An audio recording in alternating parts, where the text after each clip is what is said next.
Bienvenidos a esta exploración. Hoy nos vamos a sumergir en ideas que son, francamente, asombrosas.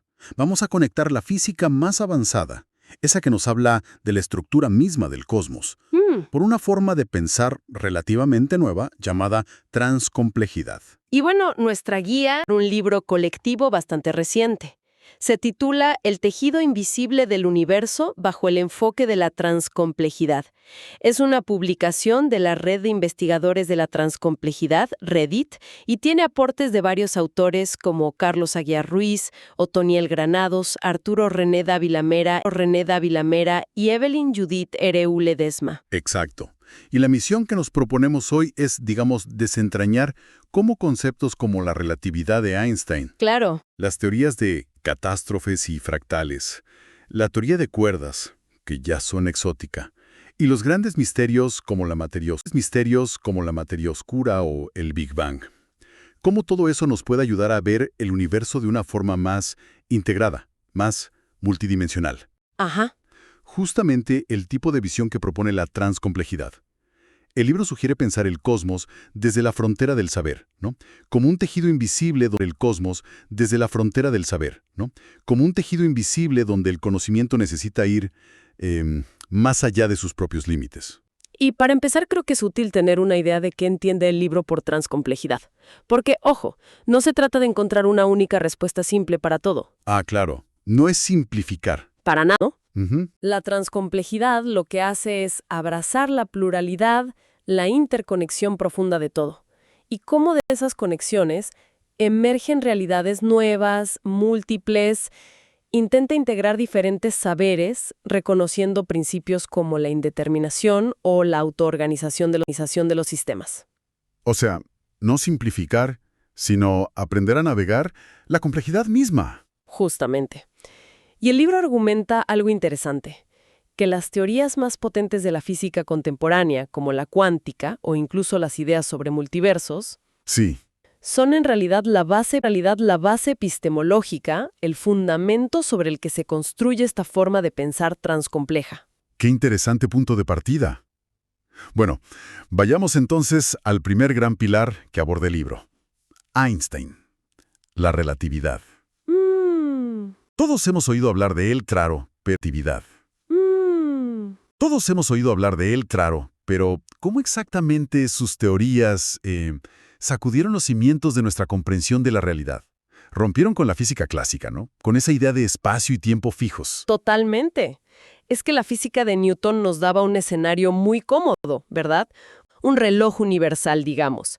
Pero a principios del siglo XX, empezaron a surgir inconsistencias, sobre todo al intentar reconciliar la mecánica de Newton con las leyes del electromagnetismo de Maxwell. Claro.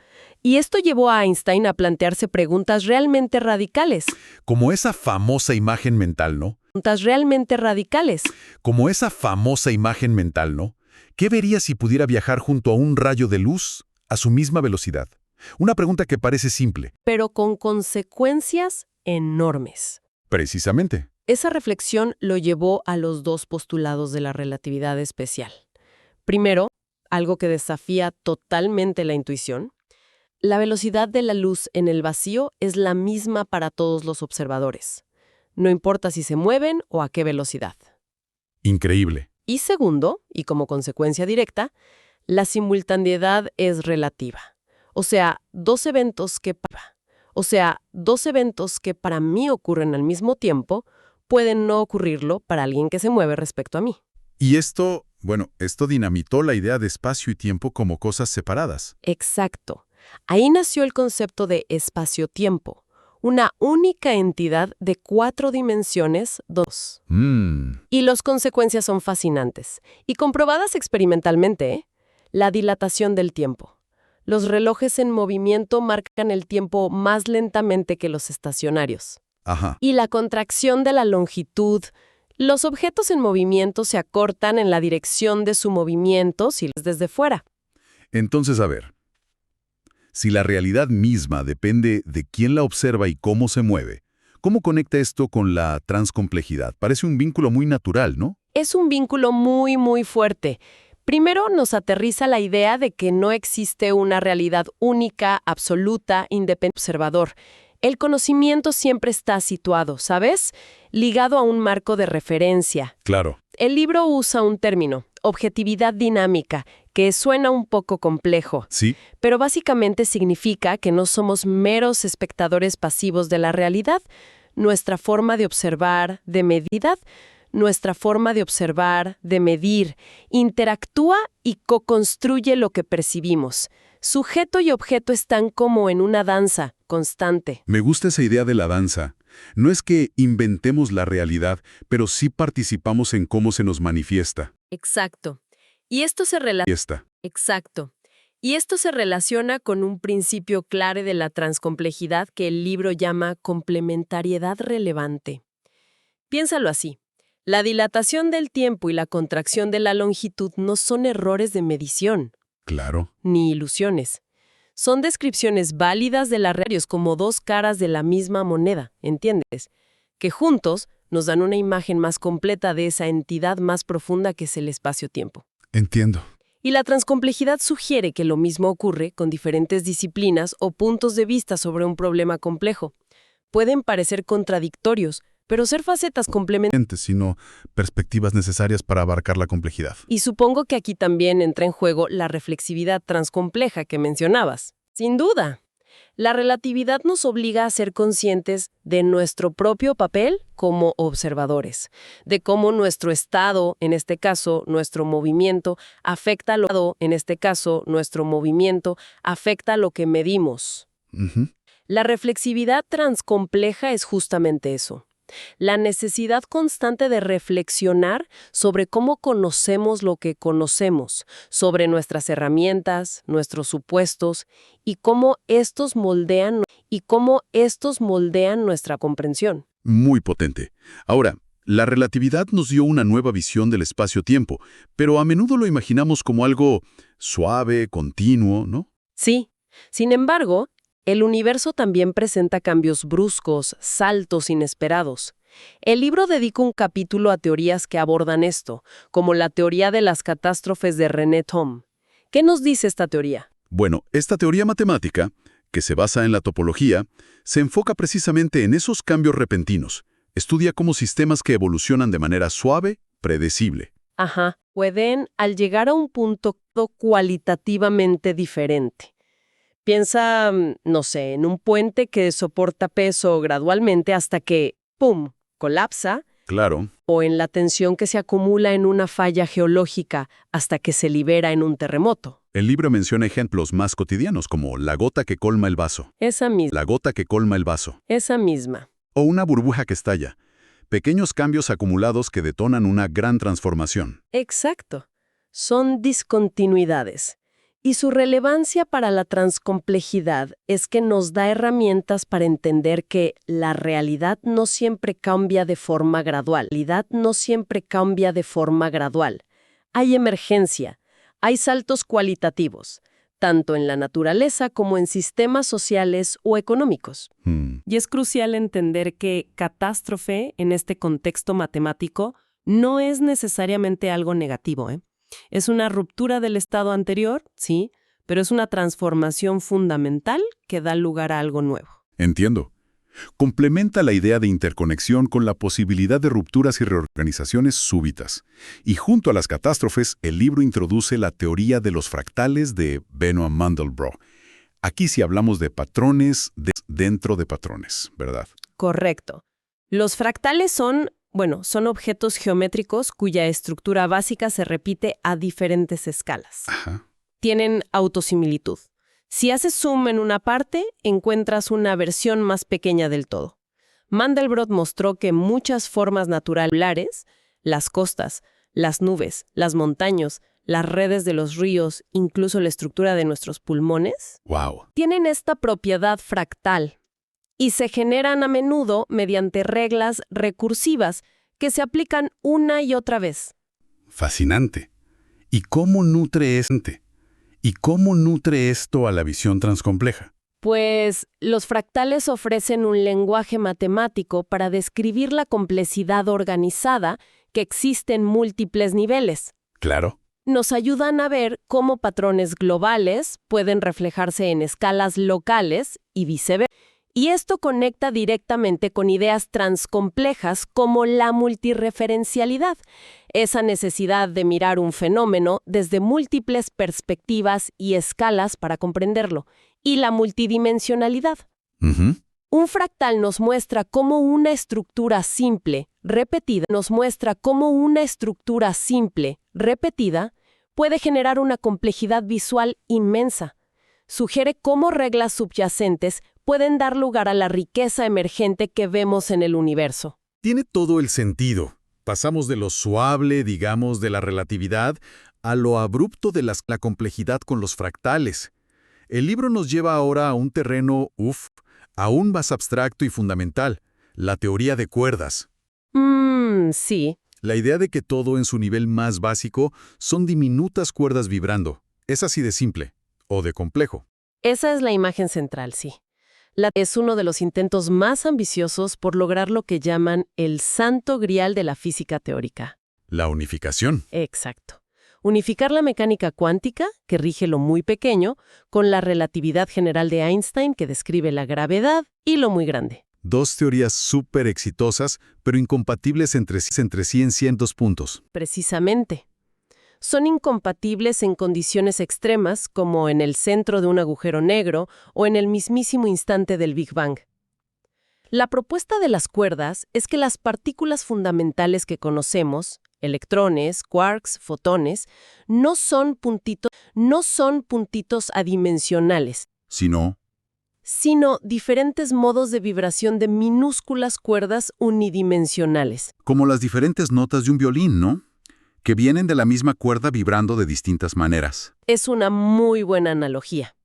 Las diferentes vibraciones corresponderían a esas fundamentales. Ahora, esta teoría es matemáticamente muy elegante, pero también muy exigente. ¿En qué sentido? Bueno, una de sus predicciones más extrañas es que el universo no tendría solo las 3 dimensiones espaciales que experimentamos: largo, ancho, alto, más el tiempo. Ajá, Largo, ancho, alto, más el tiempo. ajá. Sino dimensiones espaciales adicionales. Dimensiones extra. Pero, ¿dónde estarían? Suena a ciencia ficción total. Sí, suena. La teoría sugiere que estas dimensiones extra están sobre sí mismas a escalas inimaginablemente pequeñas. Muy, muy pequeñas. Miles de millones de veces más pequeñas que un átomo. Por eso, no las percibimos en nuestra vida diaria. Además, la consistencia matemática de la teoría a menudo requiere un principio llamado supersimetría. ¿Qué dice eso? Postula que cada partícula conocida tiene una supercompañera aún no descubierta. Vale, entiendo que es profundamente contraintuitivo y, bueno, hasta ahora experimentalmente no comprobado, ¿cierto? ¿Cierto? Entonces, ¿por qué incluirla en esta discusión sobre transcomplejidad? ¿Cuál es el puente aquí?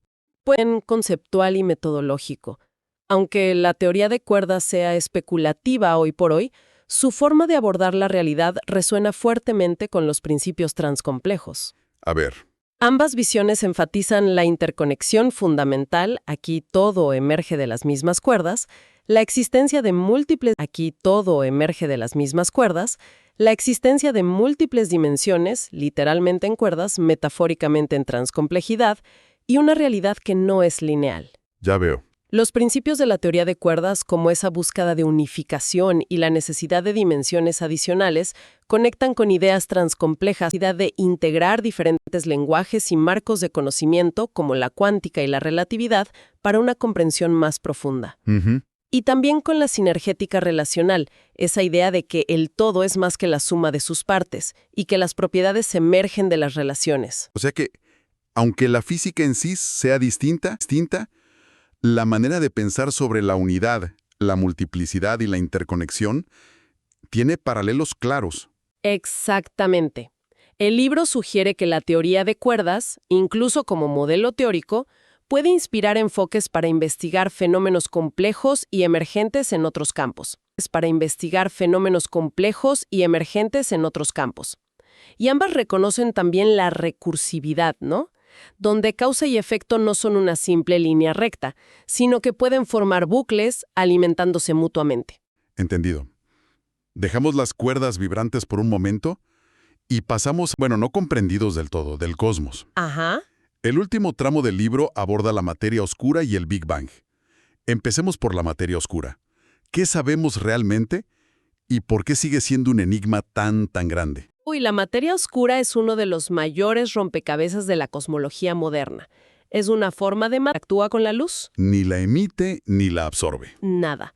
Por eso es oscura, invisible a nuestros telescopios. Pero sabemos que tiene que estar ahí por sus efectos gravitacionales, y son masivos. ¿Cuánto? Las estimaciones varían un poco, pero se calcula que podría constituir alrededor del 85 o 90% de toda la materia del universo. Increíble. O sea, la materia normal, la que forma estrellas, planetas, a nosotros, ¿Sí? sería solo una pequeña fracción. Una minoría. Pero si es invisible, ¿cómo estamos tan seguros de que existe? Suena casi paradójico. La Estamos tan seguros de que existe. Suena casi paradójico. evidencia más fuerte viene de observar cómo rotan las galaxias. Fíjate, las estrellas en las afueras de las galaxias espirales se mueven mucho más rápido de lo que deberían. Más rápido. Sí, si solo estuvieran bajo la influencia de la gravedad de la materia visible. Estrellas, gas, un halo de materia oscura que las mantiene atadas y acelera su giro. Ah, claro. El trabajo pionero de la astrónoma Vera Rubin en los años 70 fue crucial para establecer esto. Además, la materia oscura es necesaria para explicar cómo se formaron las grandes estructuras cósmicas, como los cúmulos de galaxias, y para interpretar las observaciones del fondo cósmico de microondas. Actúa como un andamiaje gravitacional invisible que permitió que la materia normal se agrupara. Entiendo. ¿Y el libro menciona alguna hipótesis reciente sobre qué podría ser esta materia oscura? Sí, muchas ideas que se barajan. El texto menciona una propuesta de unos físicos, Bashkhanov y Watts. Sugieren que la materia oscura podría consistir en partículas exóticas llamadas hexaquarks. Hexaquarks. Sí, formadas por 6 quarks en lugar de los 2 o 3 habituales en protones y neutrones. Según esta hipótesis, estas partículas se habrían formado poco después del Big Bang y al enfriarse podrían haber formado un estado de la materia muy particular llamado condensado de Bose-Einstein, BEC. El quinto estado de la materia, ¿no? Las partículas actúan como una sola entidad cuántica gigante. Este BEC ejercería gravedad, claro, pero no interactuaría con la luz. Suena fascinante, la verdad. Pero, ¿hay consenso científico sobre esto? Para nada. Es una hipótesis intrigante, sin duda. Pero como señala la astrofísica Vera Glusevic citada en el libro, cualquier idea sobre la naturaleza de la materia oscura necesita ser respaldada por múltiples líneas de evidencia, observacional, experimental, y que todas converjan. Y aún estamos lejos de eso. Bastante lejos. Tu conexión con la transcomplejidad, en el misterio mismo, en lo que no podemos ver ni comprender del todo. Precisamente, la materia oscura encarna la incertidumbre, lo inacabado de nuestro conocimiento, lo oculto que, sin embargo, tiene efectos fundamentales en el universo. Claro, Y su estudio exige, por pura necesidad, claro. una colaboración intensa entre diferentes disciplinas. Astronomía observacional, cosmología teórica, física de partículas experimental. Es un ejemplo perfecto de transdisciplinariedad. Exacto, la transdisciplinariedad. Que la transcomplejidad considera esencial para abordar problemas complejos. Representa esas dinámicas invisibles e interconectadas que escapan a una mirada simple y directa. Tiene muchísimo sentido. Y bueno, del misterio de lo invisible pasamos al misterio del origen, el Big Bang. El libro lo describe usando una palabra fuerte, una epifanía. ¿Por qué epifanía? Porque la teoría del Big Bang representó una revelación. Transformó radicalmente nuestra visión del universo y nuestro lugar en él. Antes, la idea predominante, incluso para Einstein al principio, Sí. eterno, inmutable en su conjunto. El Big Bang introdujo una narrativa cósmica completamente diferente, la de un universo dinámico, con un origen en el tiempo, una historia, una evolución. Fue un cambio de paradigma total. ¿Podríamos resumir muy brevemente los puntos clave de esa historia cósmica según el Big Bang? Claro, la teoría postula que el universo comenzó hace unos 13.800 millones de años. Partió de un estado extremadamente denso y caliente, que a veces llamamos singularidad. En este instante inicial, el universo ha estado expandiéndose y enfriándose. Hubo fases cruciales, una expansión exponencial ultra rápida en la primera fracción de segundo llamada inflación. Ajá. Luego, en los primeros minutos, la nucleosíntesis primordial, donde se formaron los núcleos de los helio, un poquito de litio. Los ladrillos básicos. Exacto. Mucho después, unos 380.000 años tras el inicio, el universo se enfrió lo suficiente para que se formaran átomos neutros. Y eso permitió que la luz viajara libremente por primera vez. Antes estaba todo. Y esa primera luz es la que todavía detectamos hoy, ¿verdad? El famoso fondo cósmico. Exacto. Es el fondo cósmico de microondas, CMB, una especie de eco del Big Bang, descubierto casi por accidente por Penzias y Wilson en los 60. Es una de las pruebas más sólidas de la teoría. Es una de las pruebas más sólidas de la teoría. ¿Y qué otras pruebas hay? Bueno, otra fundamental es la expansión observada del universo. Edwin Hubble demostró que las galaxias se alejan unas de otras, y cuanto más lejos están, más rápido se alejan. Es la ley de Hubble. Claro. Figuras Claro. clave en el desarrollo de la teoría, además de Hubble, incluyen a Alexander Friedman, George Lemaitre, considerado el padre conceptual del Big Bang, George Gamow, y más recientemente Stephen Hawking, con sus trabajos sobre la singularidad y la física cuántica en el universo temprano.